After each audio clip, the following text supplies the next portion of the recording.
Pemirsa, sejumlah negara sedang mempersiapkan penerapan new normal seiring pandemi COVID-19 yang tengah melanda. Dan bagaimana persiapan new normal di Tiongkok terutama bagi warga Indonesia?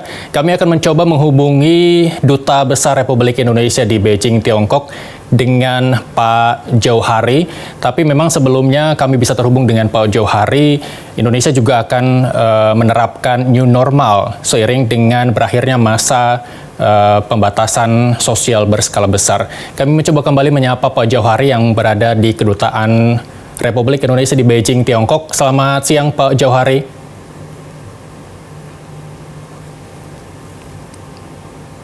Sudah Pak Taliban. Ya, sambil menunggu sambungan dengan Pak Jauhari, memang kita ingin mengetahui bagaimana persiapan new normal di negara Tiongkok, khususnya bagi warga negara Indonesia. Dan apa langkah dari Kedutaan Besar Republik Indonesia di Tiongkok terkait juga dengan pemahaman bagi warga negara Indonesia agar tetap menerapkan protokol kesehatan guna mencegah penularan COVID-19 di negara Tiongkok. Ya, kita kembali mencoba menghubungi Pak Jauhari. Selamat siang, Pak Jauhari.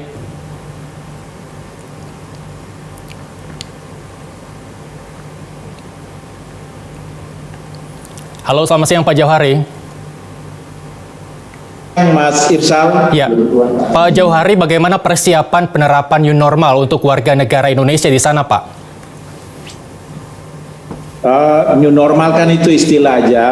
Sebenarnya di sini itu sudah mulai berkegiatan lagi seperti biasanya itu sejak akhir April yang lalu. Tentunya kita sudah menginformasikan juga kepada seluruh warga negara Indonesia yang berada di Tiongkok, sebagian besar mahasiswa, untuk mengikuti ketentuan-ketentuan yang secara disiplin, karena selama ini sejak 23 Januari sudah kita lakukan itu, mengikuti ketentuan-ketentuan yang telah ditentukan oleh pemerintah Indonesia, oleh pemerintah daerah, maksud saya pemerintah China, kemudian pemerintah daerah masing-masing, lebih spesifik lagi itu peraturan-peraturan di kampusnya masing-masing. Tetap social distancing dalam pengertian seperti ini, bahwa kalau ke tempat umum, ke jalan, ke pusat-pusat perbelanjaan, ke kampus, karena beberapa sekolah juga sudah dimulai, itu harus semua memakai masker. Tetapi sudah ada keleluasan relaksasi di sini, sehingga kita sudah bisa berinteraksi juga dengan baik pihak kampus, dengan pegawai-pegawai pemerintah di sini maupun di tempat-tempat umum. Tetapi kalau kita berkunjung ke sana harus diukur suhu, temperatur badan, kita harus melaporkan kepada daerah di mana kita tinggal apabila kita ingin keluar, dan lain-lain. Jadi advice saya kepada seluruh warga negara Indonesia yang masih ada di sini, mengikuti peraturan atau ketentuan yang sudah ditetapkan dan secara disiplin menjalankannya itu, karena sejak 23 Januari, syukur alhamdulillah puji Tuhan sampai saat ini tidak ada warga negara Indonesia di Tiongkok yang terkena COVID-19. Kira-kira begitu, Mas Rizal. Baik, Pak Jauhari, terkait dengan upaya Anda untuk memberikan kesadaran warga negara Indonesia di sana untuk tetap menjalankan protokol kesehatan guna mencegah COVID-19, seperti apa, Pak Jauhari? Tentunya kita berkomunikasi dengan mereka. Saya ada acara itu, Duta Besar menyapa warga negara Indonesia, jadi kita menyapa mereka. Kita melakukan komunikasi virtual, baik melalui telepon maupun dengan medium seperti ini, Zoom. Kemudian juga kita umumkan di media sosial KBRI dan lain-lain. Juga kita kerjasama dengan Perhimpunan Pelajar Indonesia di sini, karena mereka juga berada di beberapa kota, di 25 kota. Jadi komunikasi yang intensif dan tetap menekankan kepada mereka bahwa kita lanjutkan saja apa yang telah kita lakukan sejak tanggal di awal-awal bulan Januari sampai saat ini sudah ada relaksasi, jadi tetap disiplin menjalankan yang sudah kita lakukan, tentunya dengan ketentuan-ketentuan baru yang diberikan oleh pemerintah Tiongkok maupun pemerintah daerah di mana mereka tinggal, dan lebih spesifik lagi itu pihak kampus. Jadi ada beberapa ketentuan-ketentuan memang sudah relaksasi, tapi masker itu masih utama. Baik, Pak Jauhari, apakah ada keluhan atau kekhawatiran warga negara Indonesia yang di sana ketika Anda menyapa warga Indonesia pada pandemi saat ini, Pak Jauhari?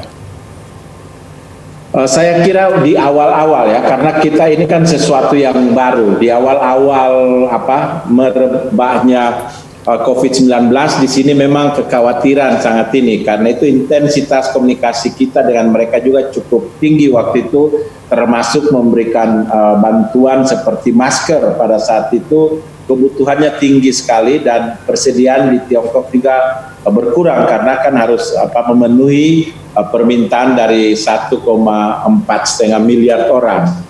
Jadi itu yang pertama. Yang kedua, kita provide mereka dengan vitamin-vitamin untuk menjaga daya tahan tubuh.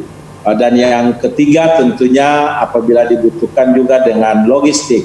Nah, dengan semakin membaiknya situasi di Tiongkok saat ini, malah kekhawatiran itu mulai berkurang. Namun demikian, tetap kita anjurkan kepada mereka bahwa walaupun kekhawatiran itu sudah berkurang karena memang perkembangannya sudah jauh lebih positif, tetapi kehati-hatian dan kedisiplinan dalam menjalankan semua yang sebenarnya telah dilakukan sejak bulan Januari lalu, khususnya memakai masker, mencuci tangan dan lain-lain, memenuhi ketentuan sosial dari masyarakat setempat itu tetap dijalankan. Jadi kekhawatiran itu sudah jauh berkurang dibanding di bulan Januari. Baik, Pak Jauhari, kita di Indonesia ini sedang menunggu PSBB berakhir dan akan menerapkan new normal. Apa pesan ataupun imbauan singkat Anda untuk membandingkan apa yang sudah dijalankan di Tiongkok untuk diterapkan di Indonesia, Pak Jauhari? Singkat saja. Kalau menurut hemat saya, setiap negara itu punya kekhususan sendiri dalam menjalankan kebijakan karena spesifikasi dari setiap negara berbeda. Jadi imbauan saya mungkin secara disiplin saja kita mengikuti ketentuan-ketentuan yang telah ditetapkan oleh pemerintah. Ada dampak-dampak negatif khususnya ekonomi, saya kira pemerintah juga sudah memikirkan itu dengan jaring pengaman sosial dan lain-lain. Yang berikutnya itu tingkatkan empati sosial. Empati sosial itu yang sekarang bertumbuh pesat di Indonesia itu kegotong royongan. Nah itu juga terjadi di China. Jadi itu kan berakar di masyarakat kita, di mana pihak yang dalam posisi bisa membantu pihak yang memang membutuhkan bantuan. Jadi kegotong royong, disiplin, kegotong royongan, mengikuti anjuran yang sudah diputuskan oleh pemerintah, itu faktor-faktor utama. Baik, terima kasih Pak Jauhari. Salam dari kami warga negara Indonesia untuk warga negara Indonesia di Tiongkok. Selamat siang, selamat bertugas kembali.